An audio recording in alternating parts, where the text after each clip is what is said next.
Bonjour et bienvenue à la grande édition de la télévision rwandaise. On commence l'actualité avec la ville de Kigali qui a annoncé que d'ici la fin 2025, toutes les machines utilisées à l'endroit connu communément comme Agakilio de Gisozi seront délocalisées sur place, resteront uniquement les vendeurs de produits finis. Le point avec Patrick Nilidandi.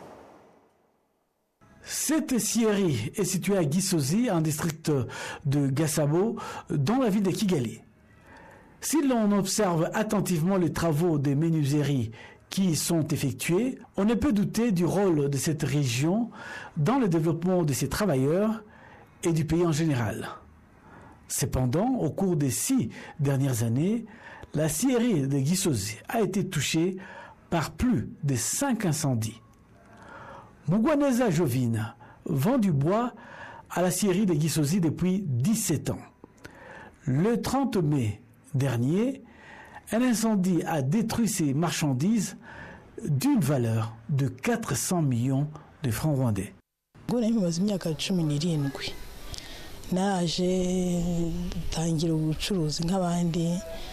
Je n'oublierai jamais ce matin-là. Je travaille ici depuis 17 ans et mon matériel valait 400 millions de francs rwandais. L'incendie a tout emporté. Je vis actuellement chez moi et je n'ai pas repris mes activités. Mugwaneza estime qu'il est essentiel qu'il trouve un endroit sûr pour ne pas continuer à fonctionner à perte. Gachaïja Justin, l'un des fondateurs de cette scierie, explique qu'il fait partie de ceux qui ont subi de lourdes pertes après les récents incendies. Nous étions optimistes quant au développement de notre activité, mais ces différents incendies ont emporté tous nos projets. Nos nombreuses années passées ici ont été vaines. Certains ont tout perdu. Nous demandons qu'on nous montre où aller. Nous sommes prêts. Emma Claudine Nirenganya, porte-parole de la ville de Kigali, a déclaré que des mesures avaient été prises pour résoudre ce problème. La ville de Kigali a décidé que les propriétaires des machines produisant des substances dangereuses devront être relocalisés d'ici la fin de cette année. Les commerçants ayant déjà transformé leur production resteront ici, dans le cadre de notre plan visant à protéger la santé et la sécurité de ceux qui y travaillent.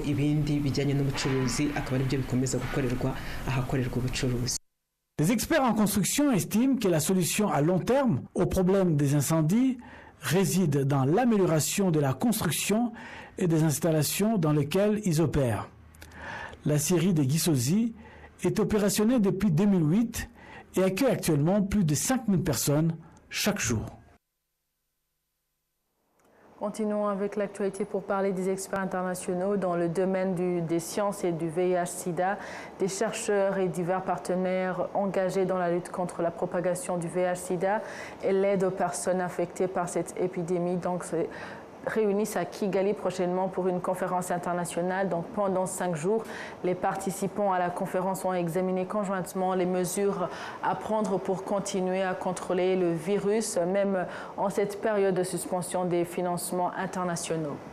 Lors de cette 13e conférence, le Rwanda devrait être reconnu comme un pays ayant réalisé de progrès significatifs dans la réalisation des objectifs 95-95, donc fixés par le programme commun des Nations Unies sur le sida en matière de dépistage et de traitement des personnes infectées. Les chiffres de l'Organisation mondiale de la santé indiquent qu'en 2024, entre 37 et 45 millions de personnes dans le monde vivront avec le VIH-Sida. En 2024, on estime à 1,3 million le nombre de nouvelles infections signalées, dont 45% concernés des femmes et des filles de tout âge. En 2024, entre 490 000 et 820 000 personnes sont mortes de maladies liées au sida dans le monde. Toujours avec l'actualité, parlons du centre biomédical du Rwanda qui encourage la population à éviter à consommer des médicaments sans ordonnance afin de prévenir les effets néfastes d'une mauvaise utilisation. Certains habitants expliquent que la raison pour laquelle ils préfèrent acheter des médicaments en pharmacie sont passés d'abord chez le médecin pour obtenir une prescription et que cela leur fait gagner du temps. La directrice exécutive de l'organisme des pharmaciens du Rwanda indique que l'automédication peut causer des problèmes graves de santé. Elle conseille à la population de consulter un médecin au lieu de se soigner seul. Un récent recensement a montré qu'il existe actuellement 606 pharmacies agréées au Rwanda, facilitant l'accès aux citoyens des médicaments de proximité. Bien que ce soit une avancée significative, les autorités sanitaires insistent sur le fait que pour que ces médicaments soient utilisés de manière sûre et légale. D'après certains Rwandais, mais aussi les personnes dénommées médiateurs, la révision de la loi régissant les comités de médiation, certaines de ces dispositions doivent être modifiées car devenues obsolètes, notamment celles qui stipulent que les affaires traitées par les médiateurs ne doivent pas dépasser 3 millions de francs rwandais. Le récit de Patrick Nidanti. Les médiateurs rendent justice aux populations locales depuis plus de 20 ans. Cependant, ils soulignent souvent que la disposition les excluant du champ d'application des affaires de plus de 3 millions de francs rwandais devrait être révisée. Ceux qui sollicitent l'aide des médiateurs affirment que cette disposition est obsolète car le prix de l'immobilier a largement été multiplié depuis sa mise en place. Lutazibwa Jean Bosco, médiateur en cellule Busanza, c'est un district de Kichukiro, dans la ville de Kigali, exerce ce métier depuis 15 ans. Aujourd'hui, de nombreuses personnes se présentent avec des affaires de plus de 3 millions de francs rwandais et nous leur disons que nous ne pouvons pas traiter leur cas ou les défendre. Nombre d'entre elles se précipitent alors vers les tribunaux où la procédure est longue et coûteuse. Les bureaux des médiateurs interviennent au niveau local, notamment au niveau des cellules et des secteurs.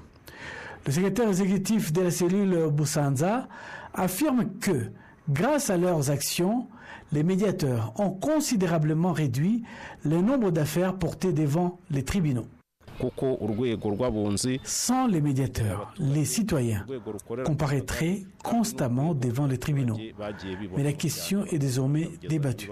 Le ministère de la Justice indique qu'entre 2011 et 2024, les comités de médiation ont résolu plus de 54 000 affaires. S'ils avaient été portés devant les tribunaux, il aurait fallu au moins 30 ans pour les résoudre. Frank Mugabo, chargé d'analyser la justice décentralisée au ministère, affirme que la loi régissant les comités de médiation est en cours de révision. Nous avons déjà commencé à analyser la loi. Nous espérons qu'elle sera révisée d'ici 2 ans afin de la mettre à jour. Les médiateurs sont convaincus que la révision de cette loi permettra de résoudre certains des obstacles auxquels ils sont confrontés, notamment ceux liés à la valeur des affaires qui sont autorisés à entendre. Place maintenant à l'entrepreneuriat africain avec Zakaria Fahim, entrepreneur marocain animé par une passion pour l'Afrique et partage sa vision dans son ouvrage Hub Africa ou l'amour d'entreprendre. Selon lui, il est essentiel de rendre l'entrepreneuriat plus accessible et de favoriser la collaboration entre Africains. Il met un accent, dans un entretien que j'ai eu avec lui, il met un accent sur l'appréciation des femmes à travers un sujet, les ailes du Maroc. Vous savez, il y a une phrase forte chez moi qui dit « Sois un homme comme ta mère ». Les femmes sont exceptionnelles, toujours d'une grande modestie, d'une grande humilité, et c'était aussi une façon de leur dire « Vous avez fait des choses exceptionnelles ». Il y a plein de femmes qui sont peut-être derrière leurs écrans, qui pensent que c'est pas possible. Vous êtes en train de démontrer que vous l'avez fait. Donc, c'est plus facile pour une femme de se dire je peux le faire quand elle voit une autre femme que quand c'est un mec qui vient lui raconter une histoire. Donc c'était une façon d'aller inviter des femmes de talent qui ont Et c'était aussi la condition, qui ont réussi, mais qui ont fait quelque chose pour la cité. C'était pour moi le double paramètre. Je ne donne pas une tribune à des femmes qui ont eu l'ambition, je donne des tribunes à des femmes ambitieuses qui ont fait des choses pour la cité, pour la communauté. Et c'est ça qui est intéressant. Et donc ça permet d'ouvrir les horizons. Et les ailes du Maroc invitent aussi des femmes d'exception, parce que j'ai invité une Sénégalaise. Donc c'est des femmes qui sont retrouvées au Maroc, donc puisqu'on est quand même un hub aujourd'hui, et je dis toujours en rigolant, je suis en Afrique, les gens doivent connaître un peu la carte, on est au bout effectivement du continent, mais on est bien ancré, on est fiers d'être africains. Zakaria Fahim propose comment s'adapter à la génération Z qui vient avec un dynamisme mais qui nécessite une ligne directrice. Parfois c'est bien et parfois il vaut mieux manger un bon repas familial. Donc c'est le compromis, c'est comment celui qui a de l'expérience va avoir l'intelligence, l'humilité. Je regardais il n'y a pas longtemps Bill Gates et on lui a dit mais comment vous vous définissez aujourd'hui? Et il s'arrête pendant 2 secondes, il dit I'm a student. Moi ce que je dis à des gens qui pensent être expérimentés, je lui dis tu es en train d'apprendre. Ce jeune-là que tu penses qu'il a démarré hier, il va te montrer des choses que tu n'as jamais vues. Donc, sois curieux. Donc, il faut qu'on arrive à trouver ce pont. Et c'est cette curiosité, c'est des gens il faut être décomplexé. Et moi, quand je rencontre quelqu'un de plus... Et ce que je dis à mes aînés, mais pourquoi voulez-vous que dans la tech, on mette 20 ans pour réussir? Eux, ils vont faire 2, 3 ans, 6 mois. Et c'est tant mieux pour eux. Donc, il faut qu'on apprenne à dire que le temps n'a plus la même distance. Et c'est pas toujours évident, parce que pour les anciens, non, le travail, il faut 10 ans pour faire ceci, il faut 5... Donc, ils ont arrêté un timeline, et quand vous leur dites, vos 15 ans, c'est 2 ans, ils ne comprennent pas.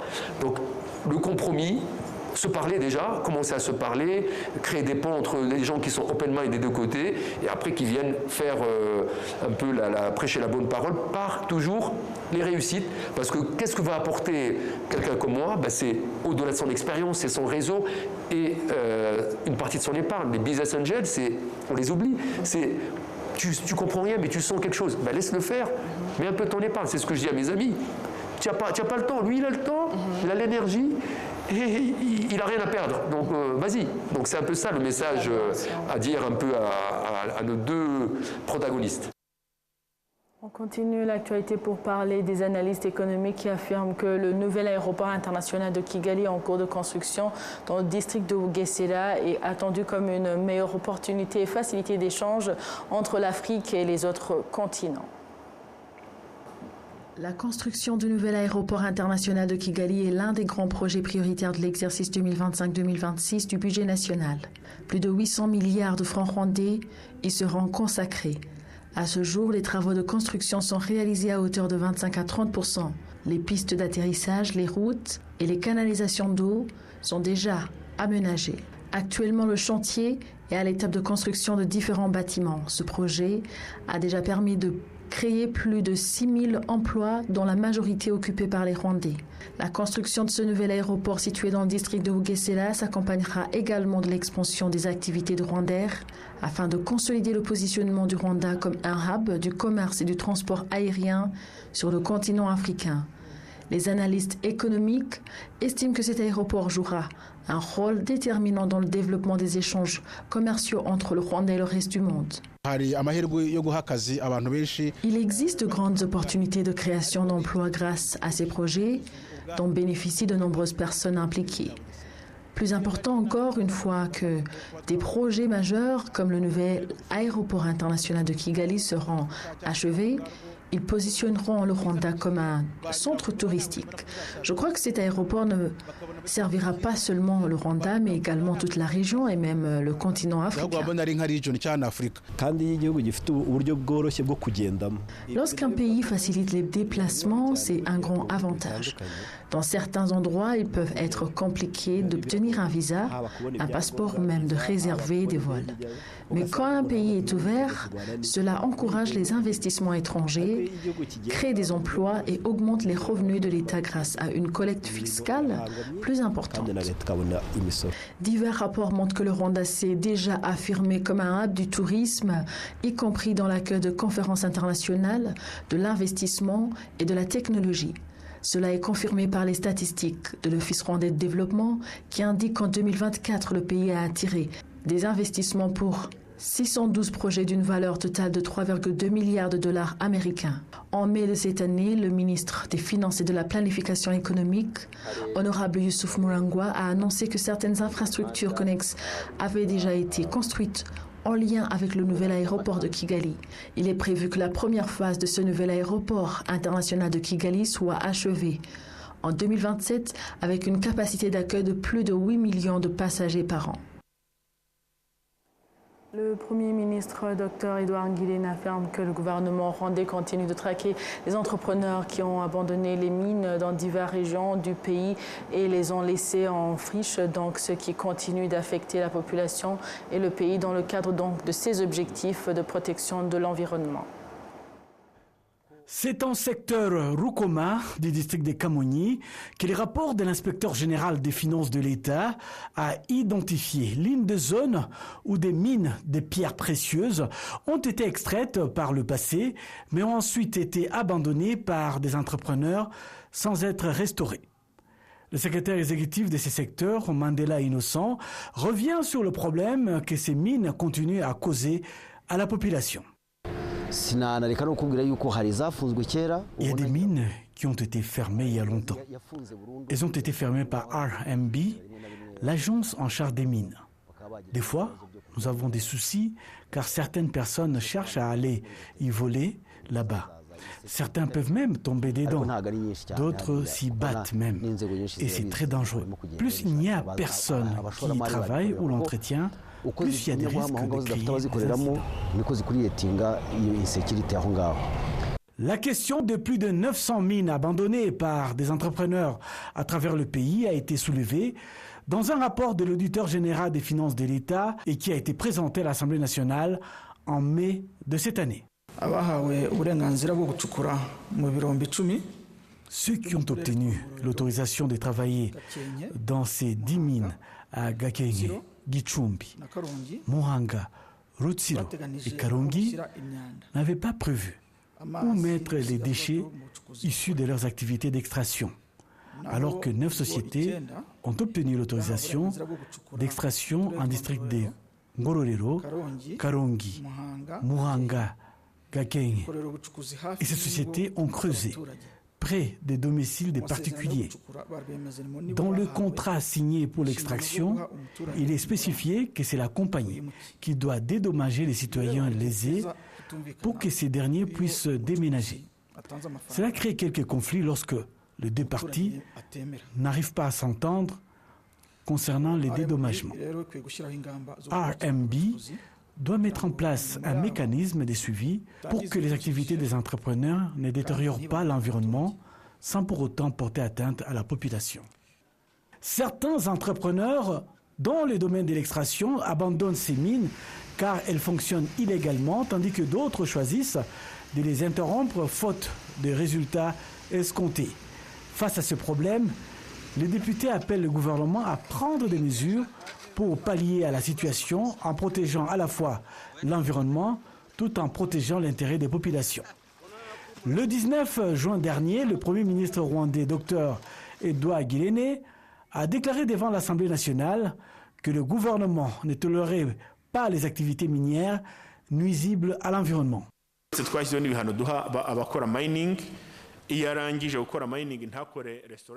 Nous avons mis en place des mesures pour poursuivre et sanctionner ceux qui abandonnent leurs mines, sans prendre des mesures nécessaires pour protéger les sites utilisés.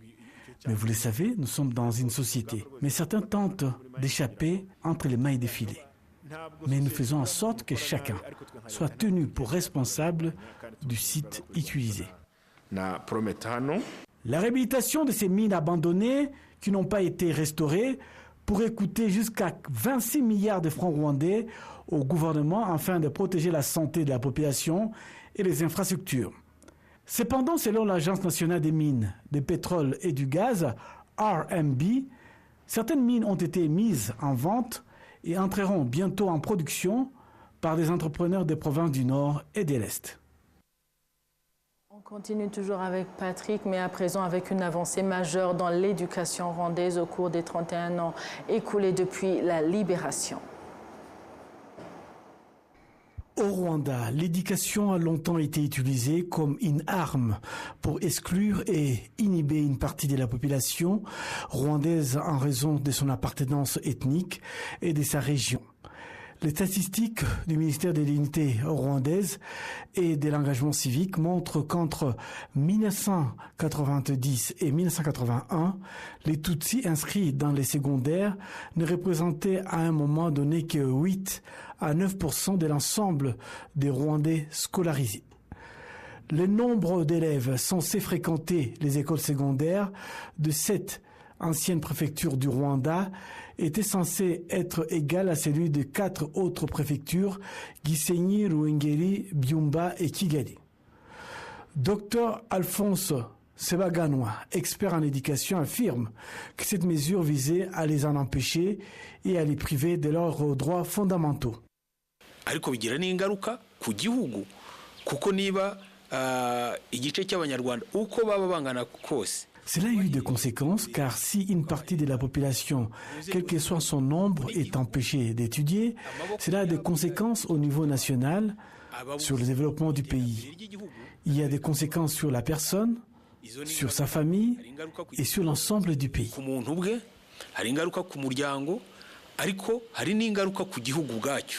Ce système a été supprimé après la libération du pays. Aujourd'hui, partout dans le pays, des écoles sont proches de la population, facilitant ainsi la scolarisation des enfants. Dans toutes les écoles d'éducation de base, des repas sont servis aux élèves du 9e au 12e année. Les enseignants estiment que cela a permis aux enfants de mieux étudier. Le programme est apprécié par les parents qui confirment que tous leurs enfants ont étudié dans ce programme et ont gagné leur vie après avoir bien réussi, mais ont grandi dans des familles défavorisées.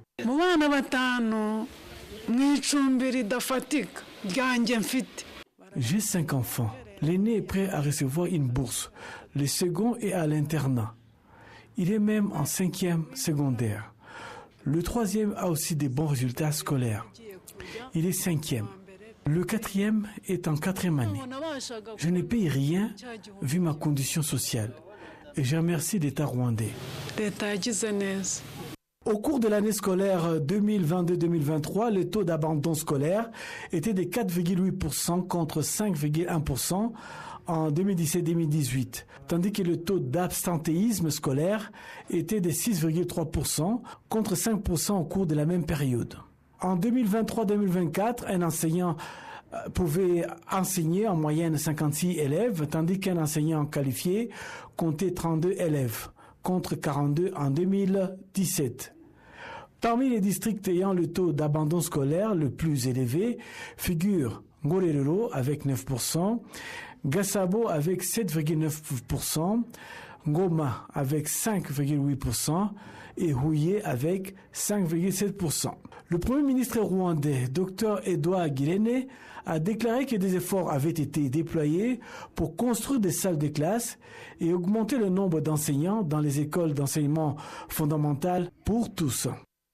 Gahunda yo kubaka amashuri ntabwo ihagaze ahubwo irakomeje tugenda twongera ibyumba by'amashuri ku buryo buhoraho. Nous poursuivons avec le programme de construction des salles de classe. Le premier résultat de cette politique, c'est que la distance parcourue par les élèves pour chercher une école a été considérablement réduite. Cela a encouragé les enfants à aller à l'école en grand nombre. Et les enseignants sont aussi motivés par leur travail.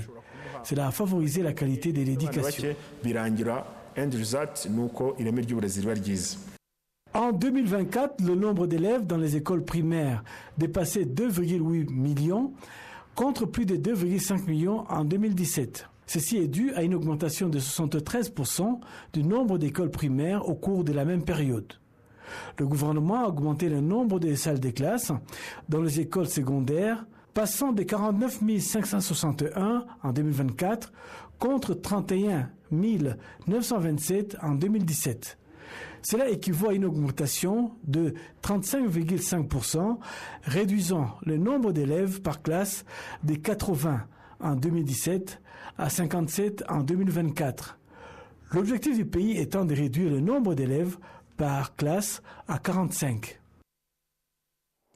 Voilà, c'est par ici que prend fin l'édition d'aujourd'hui. Merci à vous tous qui étiez au rendez-vous d'actualité. Au nom de toute l'équipe qui a réalisé la grande édition, je souhaite de passer une excellente suite du programme de la télévision rwandaise. C'est ici avec Amandine Dikouma-Sabo. À la prochaine et d'ici là, portez-vous bien.